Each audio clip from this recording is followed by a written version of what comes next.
Wala nang maraming paligoy-ligoy pa, diretso sa punto na. Maiksi lang ang komentaryo, pero diretso sa punto. Maraming kuro-kuro, may tiwali, may totoo.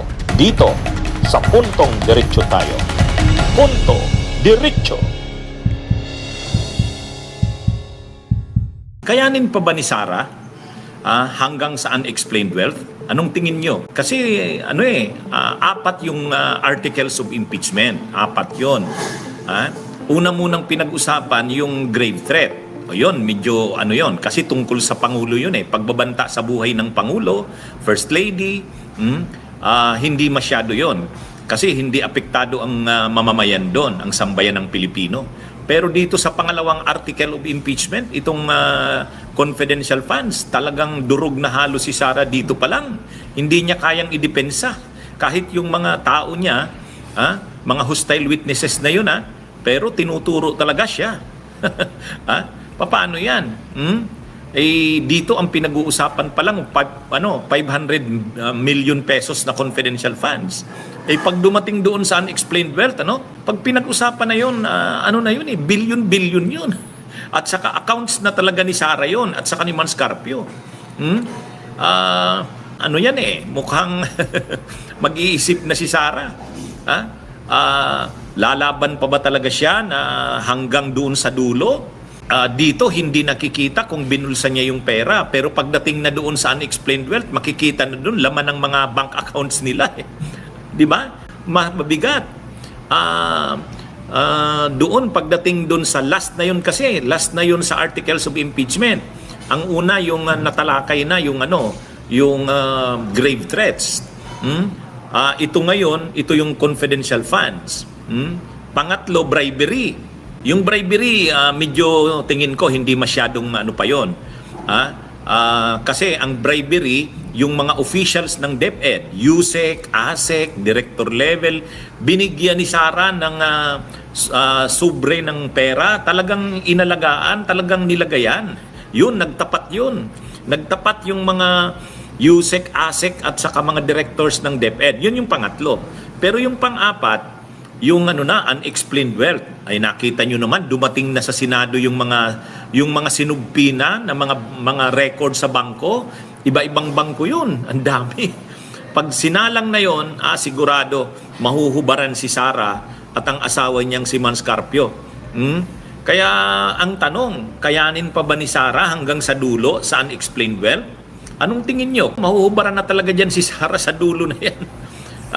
Kaya sa tingin ko, nag-iisip na rin yan sila Sara ng plan B. Nag-iisip na yan ng plan B. Ano na yan?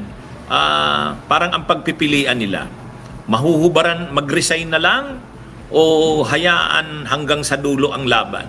Kahit gaanong nagsabi si Attorney Michael Puwa, wala daw sa isip ng pangalawang Pangulo ang mag-resign. I think I can answer that categorically. Hindi na pinag-uusapan ng Vice Presidente yan. Obviously, as a lawyer, naisip na namin matagal na that's one of the options. But, the Vice President has no plans of resigning as I speak now. And so, she has always considered the 32 million people that voted for her. Ano yon? Para din yang si Alan Peter Cayetano, di ba? Si Alan Peter Cayetano nung una, para mo ang tapang-tapang, ngayon biglang nanahimik. Wala na kasi nakita niya na nakuha na ni Senador Ping Lacson ang mga ebidensya laban sa kanya. Yan mga kabunyog, hindi totoo lang talaga. Ang tanong, kung dito pa nga lang sa confidential funds, ang nakikita natin 500 million pa lang ito 500 million, at hindi naman dito nakita na diniposito ni Sara sa accounts niya. Bagamat siya ang tinuturo na siya ang may alam, sila nila Chika, pero iba pagdating dun sa unexplained wealth. Ang unexplained wealth, Kyle Andre, shout out sa iyo. Pag ang unexplained wealth, ibig sabihin nun, paano mo ipapaliwanag na ganito ang mga pumasok sa accounts mo? Halimbawa, sa isang buwan, sa isang buwan, ang pumasok na pera ay ganito. Isang linggo pumasok 300 million, sumunod na linggo na naman 500 million, sumunod na linggo na naman 400 million. Imagine niyo yan. Saan naman nila kukunin yan? Oh, kaya ano yan mga kabunyog, medyo mabigat. Mabigat yan. Kaya yung sinasabi ni sino yan? Ni Attorney Michael Pua, spokesperson ng defense, na hindi magre-resign si Sara. Ngayon yan. Saka ano naman yan i-announce ba naman yan sa ngayon na magre-resign? Pero pinag-iisipan na yan.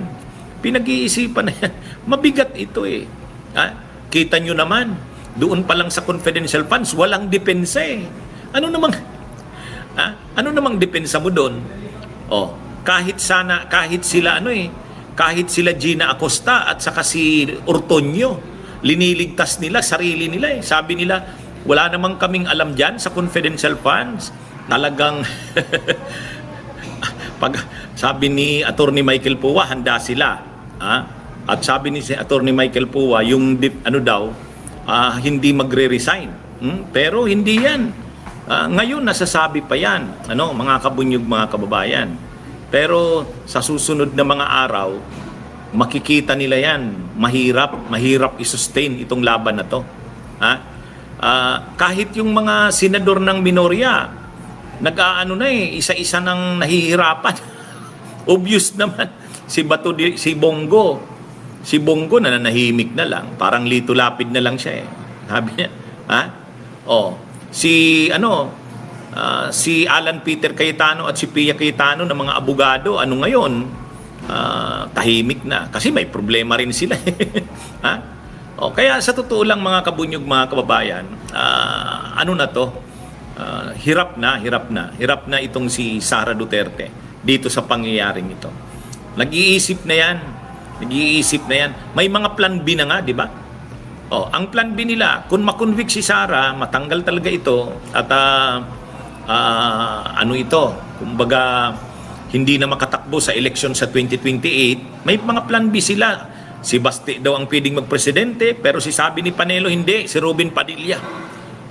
Yan yung nila. Ibig sabihin, kung nag-iisip na sila ng plan B, alam nila na posible talagang si Sara matuluyan yan. Kasi kahit ang Malacanang, iba na ang stand Iba na ang stand ng Malacanang. Dati, di ba ang Malacanang neutral, hindi nagko-comment? Ngayon, ang stand ng Malacanang, sabi ni Yussi Claire Castro, Palace Press Officer yan. Ang sabi ni Yussi Claire Castro, kung titingnan sa mga ebidensyang na-present na, ngayon pa lang, wala na, guilty na. Kaya, ito mga kabunyog, mga kababayan, kahit anong sabi ng defense ni Attorney Michael Pua na hindi magre-resign si Sara, ang totoo dyan, mahirap. Mahirap ang sitwasyon nila. Okay, magandang araw sa inyong lahat. Mabuhay po tayo. Bunyog, halikan na kasama ka. Bunyog, kapag buklod ay may pag-asa. Luzon, Visayas, Mindanao, isa ang pananaw. Sa bagong Pilipinas ang bunyog isisigaw. Bunyog.